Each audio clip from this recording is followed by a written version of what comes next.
It's Sunday night. It's 6 p.m. my time. And just like clockwork, or mostly clockwork, I'm here talking to you tonight. And I've got a great topic tonight. It's the word consistency. And I'll talk about that in just a moment. But as people are coming in, finding me, joining me, I wanted to say hi. How are you? I hope your day is going well.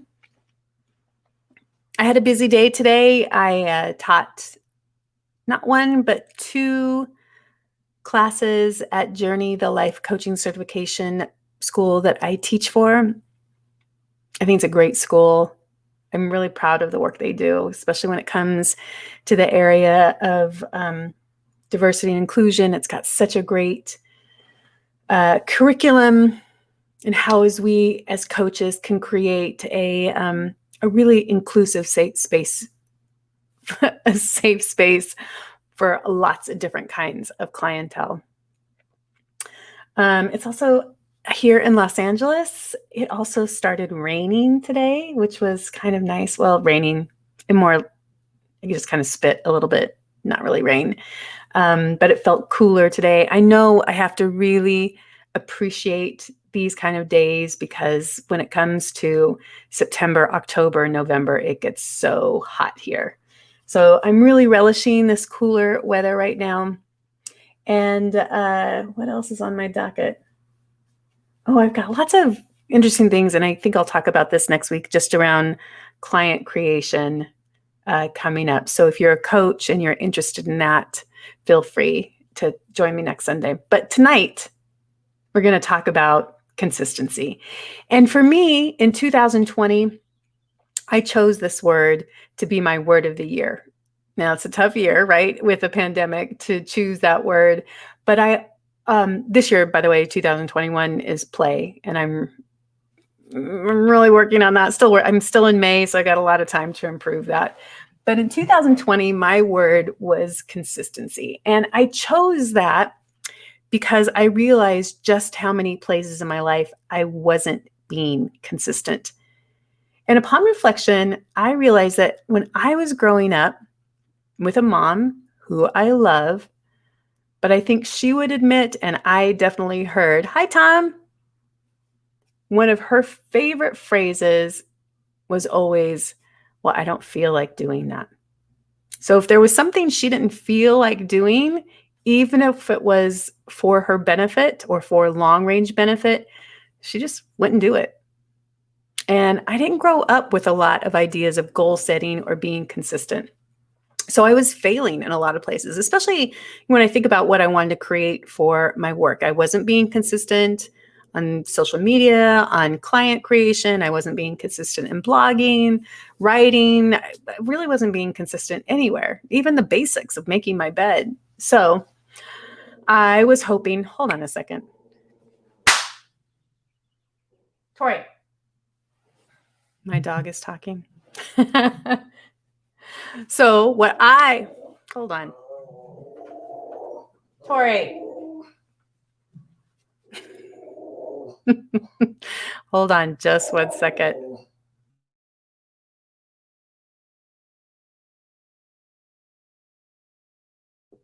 That was me yelling at my dog. I can see my face getting hot and embarrassed by that.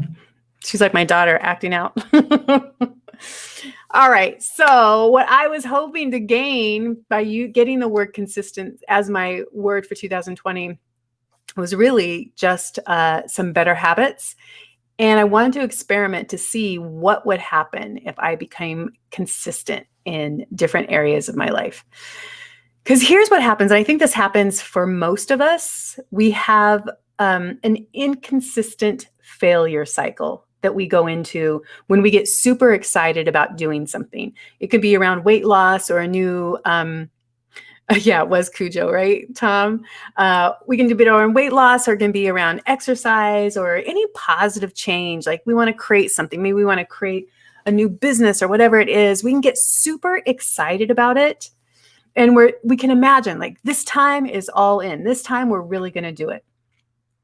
So we decide to change. and we get super excited, maybe even a little scared about it, but we feel determined that we're going to do this. How many of us have those beginning of the year? We set these goals on January 1. This time it's going to be different. I'm really going to do it, right? And we start, and we go pretty well for about 8 days, maybe 7. And then something happens and we hit a wall, or we skip a day, or we're really doing a lot of work and we don't see the results that we think we should get, and we stop. We stop the new action and we fail to achieve any kind of change. And the real failure that happens for most of us, and certainly was happening for me, is that we make consistency dependent on the results. And often those results are measured, within a 2-week time period. Well, transformation doesn't really happen in 2 weeks. So we need to really think about long range. How do we stay consistent? By really starting small. So I started small. And the first change that I made was I made the decision that every day I was going to get up and make my bed. Now, here's what happened today. I woke up and I needed to get started in my day right away. And my dog was not feeling well. Cujo back there, who was barking earlier. And so I got out of bed and I didn't make it right away because she was still wrapped up in the sheets. And then I realized around 3:00 that I hadn't made my bed. And so I just, right there, I was like, got to make a commitment. I tore off all of my bedding and changed my sheets to make it feel like, okay, there was a reason I didn't make them right away. And then I made the bed. For me, it has been a decision that I've made that every day I will make my bed. And I would say it's been 99% on it. So I just started small. And by starting small, I proved to myself that I could be consistent.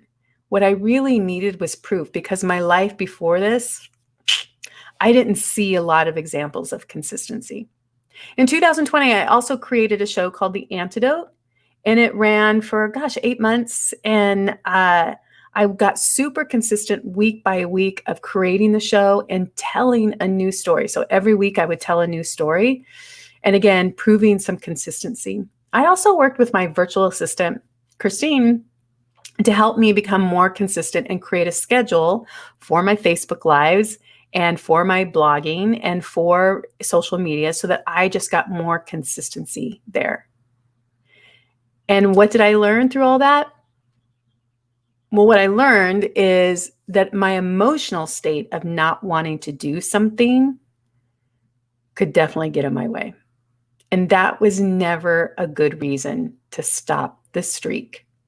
Because oftentimes it would just take a short amount of time to do this thing that I wanted to stay consistent in.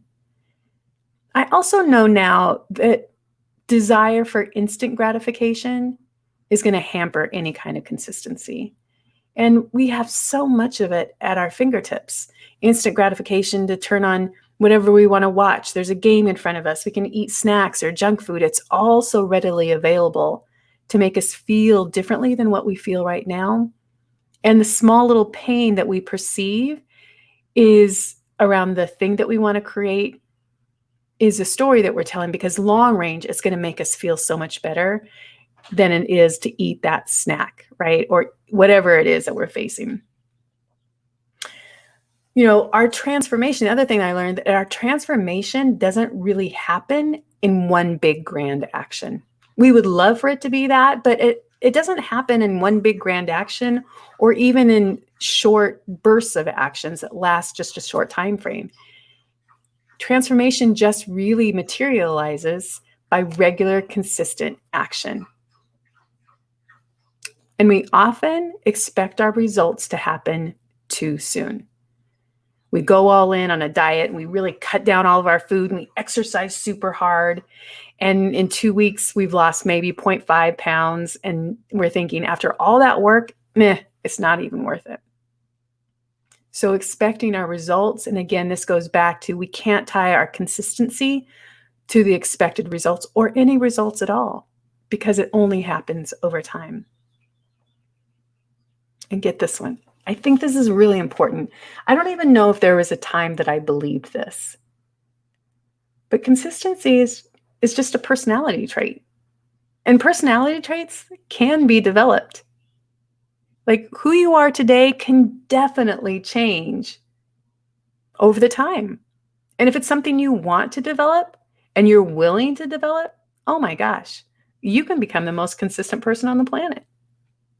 The question always is, you want to do that, but what are you willing to do?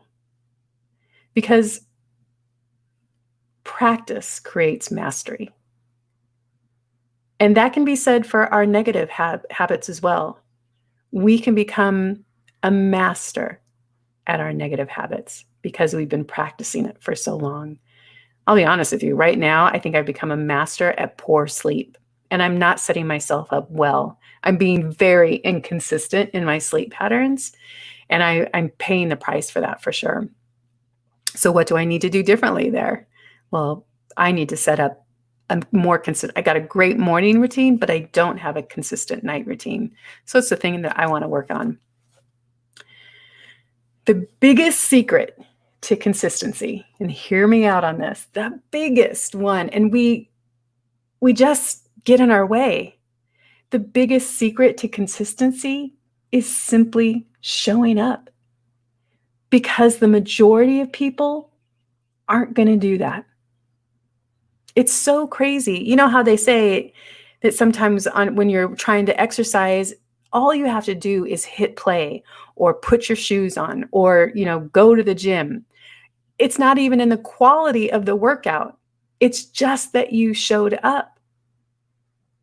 And the thing is, consistency doesn't mean perfection.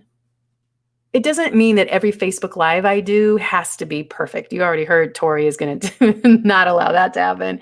It doesn't mean every blog post I write has to be better than the last. It just simply means that I have to do it. And through the doing it, I get better at it and I become more of a master at it. Simply by showing up at whatever you want to do will make you better than 75% of other people, because they won't. They'll let their emotions get in their way. They'll let the pain of the consistency. And when I say that, I actually want to shift that, because a positive habit can be just as easy as a negative habit. We don't often think of it that way. But once you get started, a positive habit, once you've built it, is just as easy as falling asleep on the couch, getting on social media, sitting and watching TV. That's just what you may have mastered. So my friends, that's my topic on consistency. I would love to hear from any of you who are watching this now or watched or will watch this. I've got my Moffitt Talks Live coming up next week, I think on May 26th. And I'm waffling between doing a workshop on consistency, I love that, or how to have the conversations you don't want to have. So if you have any insights on what you would like to learn or even hear me talk about, please share them in the comment section below. I love doing these. I love whoever shows up. Thank you so much for being here. And if you're watching this later, I hope you have a great day whenever you're watching this. Bye, everybody.